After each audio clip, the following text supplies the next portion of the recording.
তৃতীয় লিঙ্গের মানুষ বলে অটোতে উঠতে দেননি চালক।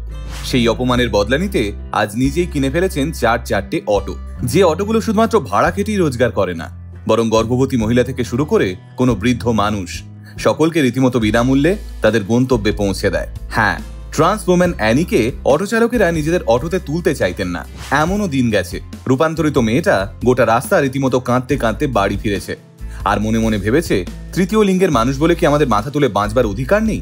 আর তারপরে ব্যাংক থেকে লোন নিয়ে 4টে অটো কিনে ফেলেছেন অ্যানি। রাস্তায় দাঁড়িয়ে ভিক্ষাবৃত্তি করে জীবন নির্ধারণ নয়, বরং সুপ্রতিষ্ঠিত হয়ে নিজের জীবনের গল্প নিজেই লিখছেন রায়চুরের আজিবাবুর মতো প্রত্যন্ত গ্রামের এই রূপান্তরিত মেয়েটা।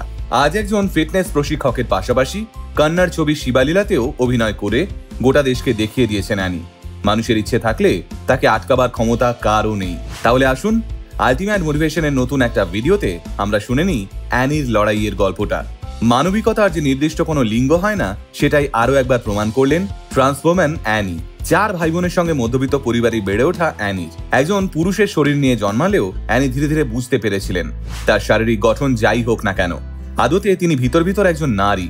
আর তাই নিজেকে সমাজের বুকে প্রতিষ্ঠা করবার জন্য মন দিয়ে পড়াশুনো করে গেছেন অ্যানি। সেই পড়াশোনার সূত্র ধরেই গ্র্যাজুয়েশনের পর ম্যাঙ্গালুরুর একটি কলেজে বিএড পড়বার সুযোগ পেয়েছিলেন তিনি। কিন্তু দুর্ভাগ্যবশত সেখানে গিয়ে মানুষের অবজ্ঞা টোনটিটকিরিতে রীতিমতো দম বন্ধ হয়ে আসতে শুরু করে অ্যানির। পুরুষালী শরীরে মেয়েদের মতো আচরণ দেখে লোকজন হাসত, বলতো যা গিয়ে সিগনালে দাঁড়িয়ে পড়, এত পড়াশোনা শিখে কি করবি।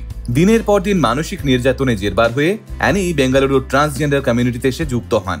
এরপর অ্যানির মনে হয় হয়তো জেন্ডার চেঞ্জের সার্জারি করলে মানুষ তাকে সহজভাবে মেনে নিতে কিছুটা হলেও সুবিধে হবে। সেই চিন্তা থেকেই 2021 সালে নিজের জেন্ডার চেঞ্জ সার্জারির জন্য লড়াই শুরু করেন অ্যানি। কিন্তু বেঙ্গালুরুর মতো শহরে ঘর ভাড়া নিয়ে থেকে সার্জারির খরচ চালানো সবটা এতটা সহজ ছিল না অ্যানির পক্ষে।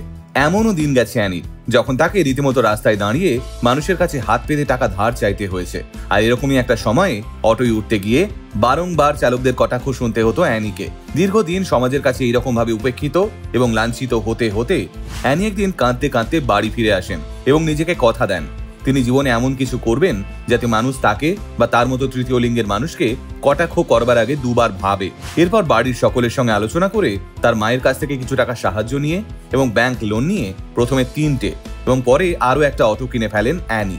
এরপর 4টে অটোকেই 200 টাকা রোজে ভাড়ায় লাগিয়ে দেন অ্যানি এবং ড্রাইভারদের স্ট্রিক্টলি জানিয়ে দেন এই অটোতে কোনো বৃদ্ধ মানুষ বা কোনো গর্ভবতী মহিলা যদি ওঠে তাদের যেন ফ্রিতে গন্তব্যে পৌঁছে দেওয়া হয়। সেই অনুযায়ী অটোতে লিখেও টাঙিয়ে দেন তিনি। আর কোনো তৃতীয় লিঙ্গের মানুষকে যেন তার অটোতে উঠতে বাধা না দেওয়া হয় সেটাও পরিষ্কার করে জানিয়ে দেন চালকদের। আজ অ্যানি অটোর ব্যবসা চালানোর পাশাপাশি একজন প্রফেশনাল জিম ট্রেনারও হয়ে উঠেছেন।